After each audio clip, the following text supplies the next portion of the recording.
Une autre question, alors cette fois-ci pour revenir de nouveau au Parti socialiste.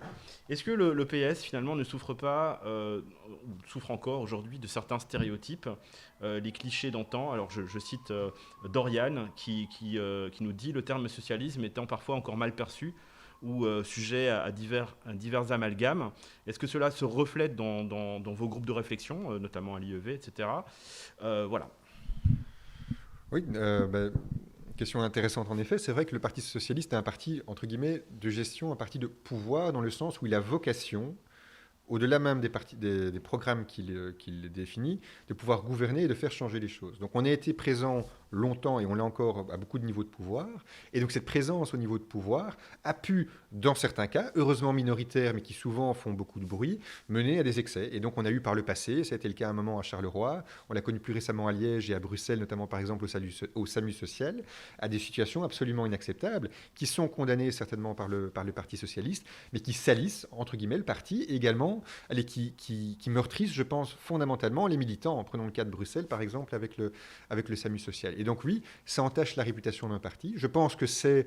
Enfin, il y a eu d'autres scandales dans d'autres partis, et je ne vais pas aller dire que voilà, on est moins bon ou pire que les autres, mais c'est vrai qu'on doit nous pouvoir, et c'est notre obligation quotidienne en tant que parti, de montrer qu'on a des gens qui gouvernent de manière neuve et efficace. Si on prend par exemple nos différents ministres aujourd'hui, on a vraiment une nouvelle génération qui a été mise en avant aux différents niveaux de pouvoir. Regardons au niveau fédéral, Pierre-Yves Dermagne, Thomas Dermine, Ludivine de Donder, Karine Lallieu, certes un peu plus ancienne, pardon pour l'expression, mais en tout cas qui a des valeurs fondamentalement ancrées à gauche et certainement sur les questions de l'action sociale.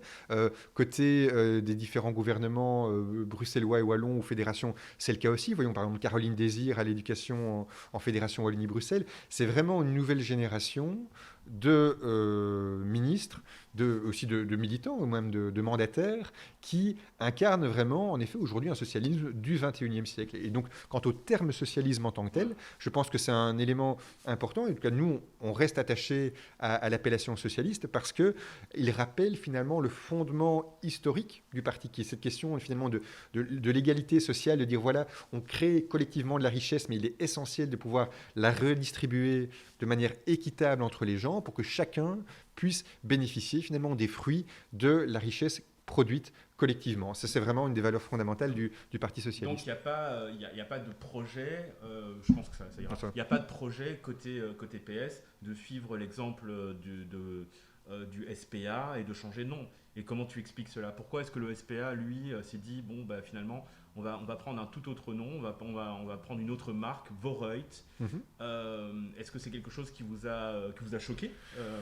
Je pense qu'il faudra leur poser la question à eux avant moi. Oui. Moi, je peux répondre de mon point de vue. C'est vrai qu'on voit que beaucoup de partis ont changé de nom, ont évolué au cours des dernières années. On parlait du PSC qui est devenu le CDH, qui réfléchissait encore récemment Oui. à un changement de nom que j'ai même oublié. Demain, Demain, tout ira bien. voilà, Non, bon, non, voilà. enfin, je ne vais pas dire de bêtises, Donc, mais en tout cas, le timing était un peu. voilà, C'était juste avant le Covid. Donc, oui, bien sûr, le FDF qui est devenu Défi. Donc c'est vrai que beaucoup de partis ont changé de côté flamand également.